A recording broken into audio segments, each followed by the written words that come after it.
Hello friends, ഇന്ന് നമ്മളൊരു വ്യത്യസ്തമായ കട്ട്ലറ്റിൻ്റെ റെസിപ്പിയുമായിട്ടാണ് വന്നിട്ടുള്ളത്. സാധാരണ നമ്മൾ കഴിച്ചിട്ടുള്ള കട്ട്ലറ്റ് അല്ല, മറിച്ച് അതിൽ നിന്നെല്ലാം 10 മടങ്ങ് ടേസ്റ്റി ആയിട്ടുള്ള സ്വീറ്റ് ആയിട്ടുള്ള നേന്ത്രപ്പഴം കൊണ്ട് തയ്യാറാക്കിയെടുക്കാവുന്ന നല്ല കിടിലൻ കട്ട്ലറ്റ്. ഇവിടെ നമ്മൾ ഏകദേശം ഒരു 600 ഗ്രാം നേന്ത്രപ്പഴമാണ് എടുത്തിട്ടുള്ളത്. ആദ്യം ഇവയെല്ലാം നന്നായിട്ടൊന്ന് ആവി കയറ്റി വേവിച്ചെടുക്കാം. അതിനായിട്ട് ഇഡ്ഡലി പാത്രത്തിൽ വെള്ളം എടുത്ത് അടുപ്പത്തേക്ക് വയ്ക്കുക. ശേഷം അതിലേക്ക് ഇഡ്ഡലി തട്ടോ അല്ലെങ്കിൽ സ്റ്റീമറോ വെച്ചിട്ട് അതിന് മേലെയായി നമ്മൾ ഈ എടുത്തു വെച്ച നേന്ത്രപ്പഴം രണ്ടായിട്ട് കട്ട് ചെയ്ത് വെച്ച് കൊടുക്കാം. ഇനി ഈ പാത്രം അടപ്പ് കൊണ്ട് അടച്ചു വെച്ച് പഴം നല്ലതുപോലെ ഒന്ന് വേവിച്ചെടുക്കാം. അങ്ങനെ ഇവിടെ ഈ നേന്ത്രപ്പഴമെല്ലാം നന്നായിട്ട് തന്നെ വെന്ത് കിട്ടിയിട്ടുണ്ട്. ഇനി നമുക്ക് ഇവയെല്ലാം എടുത്ത് ഒരു പ്ലേറ്റിലേക്കോ മറ്റോ മാറ്റാം. ശേഷം ഈ വേവിച്ചു വെച്ച നേന്ത്രപ്പഴത്തിലെ ചൂട് 70% മാറി കിട്ടുമ്പോഴേക്കും, അതായത് നേന്ത്രപ്പഴത്തിലെ ചൂട് പൂർണ്ണമായും മാറി തണുത്തു കഴിഞ്ഞാൽ നേന്ത്രപ്പഴം ഹാർഡായി പോകും. നമുക്കത് കറക്റ്റ് പരുവത്തിന് ഉടച്ചെടുക്കാൻ പറ്റിയെന്ന് വരില്ല. അതുകൊണ്ട് തന്നെ പഴത്തിലെ ചൂട് പൂർണ്ണമായും മാറുന്നതിന് മുൻപായിട്ട് നമുക്കിത് രണ്ടായിട്ട് കട്ട് ചെയ്ത് അതിനുള്ളിലെ ആ കറുത്ത ഭാഗം എടുത്ത് മാറ്റാം. ശേഷം നമുക്കിതൊരു പ്ലേറ്റിലേക്ക് മാറ്റി ഒരു സ്പൂണോ ഫോർക്കോ ഉപയോഗിച്ച് ചെറുതായിട്ടൊന്ന് ഉടച്ചെടുക്കാം. അതുപോലെ തന്നെ കട്ട്ലറ്റ് തയ്യാറാക്കാനായിട്ട് നമ്മളെടുക്കുന്ന പഴം, അതിൻ്റെ പരുവം എന്ന് പറയുന്നത് ഏകദേശം ഒരു 70%-ഓളമെങ്കിലും പഴുത്ത പഴമായിരിക്കണം. തീരെ പഴുത്തതും ആകാൻ പാടില്ല, അതുപോലെ തന്നെ തീരെ പച്ചയും ആകാൻ പാടില്ല. നല്ല പഴുത്ത പഴമാണ് എടുക്കുന്നതെങ്കിൽ ഉടച്ച് കുഴച്ചെടുക്കുന്ന സമയത്ത് പേസ്റ്റ് പരുവത്തിന് കയ്യിലൊട്ടി പിടിക്കാനുള്ള സാധ്യതയുണ്ട്. ഇനി ഒരു പക്ഷേ മീഡിയം പഴുപ്പുള്ള പഴമാണ് എടുക്കുന്നതെങ്കിൽ അത് നമുക്ക് കറക്റ്റ് ഉടച്ചെടുക്കാനും അതുപോലെ കുഴച്ചെടുക്കാനും പറ്റിയെന്ന് വരില്ല. അതിനു മുൻപ് തന്നെ പഴം ഹാർഡായി പോകും. ഇവിടെ ഈ കട്ട്ലറ്റ് തയ്യാറാക്കാനായിട്ട് നമ്മളെടുത്ത പഴമെല്ലാം നന്നായിട്ട് ഉടച്ച് കുഴച്ചെടുത്ത് വെച്ചിട്ടുണ്ട്. ഇനി അടുത്തതായിട്ട് നമുക്കിതിലേക്ക് ചേർക്കാൻ ആവശ്യമായ തേങ്ങയും മറ്റും വറുത്തെടുക്കാം. അതിനായിട്ട് ആദ്യം ഒരു പാൻ അടുപ്പത്തേക്ക് വെച്ചിട്ട് അതിലേക്കൊരു 1 ടേബിൾ സ്പൂൺ നെയ്യ് ഒഴിച്ചു കൊടുക്കാം. നെയ്യ് ചൂടായി വരുമ്പോഴേക്കും അതിലേക്ക് 1 ടേബിൾ സ്പൂൺ കശുവണ്ടി ഇട്ട് മൂപ്പിക്കാം.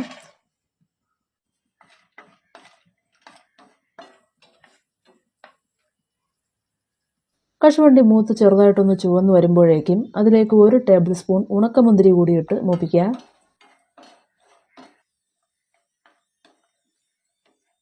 ഇവിടെ ഇപ്പോൾ നമ്മൾ ഈ ചേർത്ത് കൊടുത്ത ഉണക്കമുന്തിരി മൂത്ത് ഒരു ബലൂൺ പരുവമായി വന്നിട്ടുണ്ട്. അതുപോലെ നമ്മൾ നേരത്തെ തന്നെ ചേർത്ത് കൊടുത്ത കശുവണ്ടിയും നന്നായിട്ടൊന്ന് മൂത്ത് ചുവന്ന് വന്നിട്ടുണ്ട്. ഇനി നമുക്ക് ഇവയെല്ലാം കോരി ഒരു ബൗളിലേക്ക് മാറ്റാം. ഇനി ബാക്കി വന്ന ഇതേ നെയ്യിലേക്ക് തന്നെ ചിരകിയ തേങ്ങ 1 കപ്പ് അളവിൽ ഇട്ട് കൊടുക്കാം. കപ്പിൻ്റെ അളവ് വന്നിട്ട് 200 ml ആണ്. തേങ്ങ ഇട്ട് കൊടുത്തതിന് ശേഷം നന്നായിട്ടൊന്ന് ഇളക്കി തേങ്ങ ഒന്ന് ചുവപ്പിച്ചെടുക്കാം. തേങ്ങ ചെറുതായിട്ടൊന്ന് ചുവന്ന് കിട്ടുന്നതിന് മുൻപ് തന്നെ നമുക്കിതിലേക്ക് 1-2 ഇൻഗ്രീഡിയൻസ് കൂടി ചേർത്ത് കൊടുക്കേണ്ടതായിട്ടുണ്ട്. ആദ്യം ഇതിലേക്ക് 2.5 ടേബിൾ സ്പൂൺ പഞ്ചസാര ചേർത്ത് കൊടുക്കാം. പഞ്ചസാര നിങ്ങളുടെ ഇഷ്ടത്തിനനുസരിച്ച് കൂട്ടുകയോ കുറയ്ക്കുകയോ ചെയ്യാം. ഇവിടെ ഇപ്പോൾ കറക്റ്റ് മധുരം തന്നെ ഉണ്ടാവും നമ്മൾ ഈ തയ്യാറാക്കുന്ന കട്ട്ലറ്റിന്. പഞ്ചസാര ഇട്ട് കൊടുത്തതിന് ശേഷം അതോടൊപ്പം തന്നെ ഒരു 1/4 ടീസ്പൂൺ ഏലക്ക പൊടിച്ചതും കൂടി ചേർത്ത് നന്നായിട്ടൊന്ന് ഇളക്കി യോജിപ്പിക്കുക. ഇവിടെ ഈ ചേർത്ത് കൊടുത്ത പഞ്ചസാര അല്പം ഒന്ന് അലിഞ്ഞ് തേങ്ങ ചെറുതായിട്ടൊന്ന് ചുവന്ന് വരുന്നത് വരെ തീ ലോ ഫ്ലെയിമിലിട്ട് വേണം ഇളക്കി കൊടുക്കാൻ.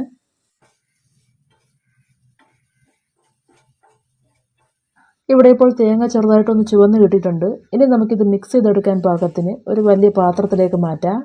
ഒപ്പം തന്നെ കുഴച്ചെടുത്ത് വെച്ച നേന്ത്രപ്പഴവും ഇട്ട് കൊടുക്കുക. ഒടുവിലായിട്ട് ഇതിലേക്ക് നമ്മൾ വറുത്ത് മാറ്റി വെച്ച ഉണക്കമുന്തിരിയും കശുവണ്ടിയും കൂടി ഇട്ട് നല്ലതുപോലെ ഒന്ന് മിക്സ് ചെയ്തെടുക്കാം.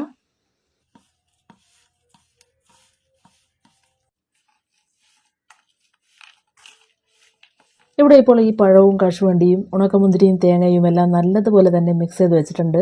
ഇനി ഇതിലേക്ക് 3 ടേബിൾ സ്പൂൺ ബ്രെഡ് പൊടി ചേർത്ത് കൊടുക്കുക. ബ്രെഡ് പൊടി ചേർത്ത് കൊടുത്തു കഴിഞ്ഞ് ഒരിക്കൽ കൂടി നമുക്കിവയെല്ലാം നല്ലതുപോലെ മിക്സ് ചെയ്തെടുക്കാം.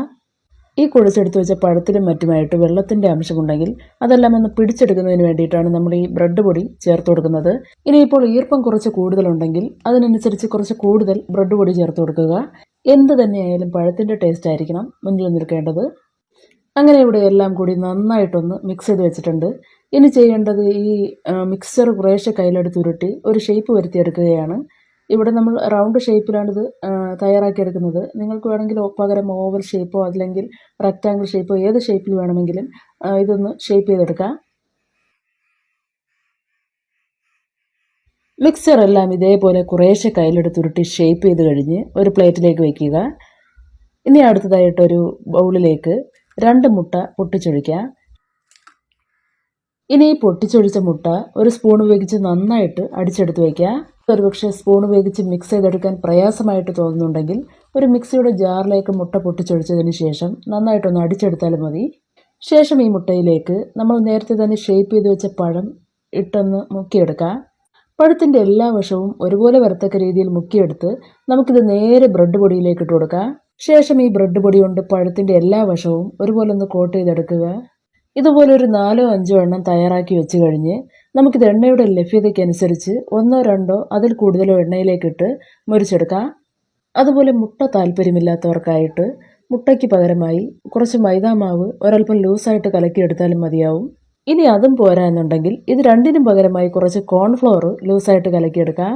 അങ്ങനെ ഇവിടെ 4 കട്ട്ലറ്റ് തയ്യാറാക്കിയെടുക്കാൻ പാകത്തിന് റെഡിയാക്കി വെച്ച് കഴിഞ്ഞു. ഇനി നമുക്കിവ ഓരോന്നായിട്ട് ചൂടായ എണ്ണയിലേക്ക് ഇട്ട് കൊടുക്കാം. ഒരേ സമയം 2 കട്ട്ലറ്റ് തയ്യാറാക്കിയെടുക്കാനുള്ള എണ്ണയാണ് നമ്മളിവിടെ എടുത്തിട്ടുള്ളത്. കട്ട്ലറ്റ് എണ്ണയിലേക്ക് ഇട്ട് കൊടുത്ത ഉടനെ തന്നെ തീ ഒരു ലോ ഫ്ലെയിമിൽ വെച്ച് വേണം നമുക്കിവ മുരിച്ചെടുക്കാൻ. എന്തെന്ന് വെച്ചാൽ ഇതിൻ്റെ ആ ഒരു പുറം ഭാഗം മാത്രമേ മുരിഞ്ഞ് കിട്ടേണ്ടതായിട്ടുള്ളൂ. അത് വളരെ പെട്ടെന്ന് ഒരു 3-4 മിനിറ്റിനുള്ളിൽ തന്നെ മുരിഞ്ഞ് കിട്ടും. അതുകൊണ്ട് തന്നെ കട്ട്ലറ്റിൻ്റെ എല്ലാ വശവും ഒരുപോലെ മൂത്ത് ചുവന്ന് വരുന്നത് വരെ ഇടയ്ക്കൊന്ന് തിരിച്ചും മറിച്ചും ഇട്ട് കൊടുക്കുക. ഇവിടെ ഇപ്പോൾ കട്ട്ലറ്റ് നന്നായിട്ടൊന്ന് മൂത്ത് ചുവന്ന് വന്നിട്ടുണ്ട്. ഇനി നമുക്കിത് കൂടുതൽ അങ്ങ് മൂത്ത് കരിഞ്ഞു പോകാതിരിക്കാനായിട്ട് വളരെ പെട്ടെന്ന് തന്നെ കോരി ഒരു പ്ലേറ്റിലേക്ക് മാറ്റാം. അങ്ങനെ നമ്മുടെ ബനാന കട്ട്ലറ്റ് ഇവിടെ റെഡി ആയിട്ടുണ്ട്. നല്ല ടേസ്റ്റാണ്. എല്ലാവരും ട്രൈ ചെയ്ത് നോക്കുക. തീർച്ചയായിട്ടും നിങ്ങൾക്ക് വളരെയധികം ഇഷ്ടപ്പെടുന്ന നല്ലൊരു ഈവനിങ് സ്നാക്സാണ്. അങ്ങനെ ഇന്നത്തെ വീഡിയോ ഇവിടെ അവസാനിപ്പിക്കുന്നു. തുടർന്ന് ഞങ്ങളുടെ ചാനലിലെ വീഡിയോസ് കാണാനായിട്ട് ചാനൽ ലൈക്ക് ചെയ്യുക. നന്ദി, നമസ്കാരം.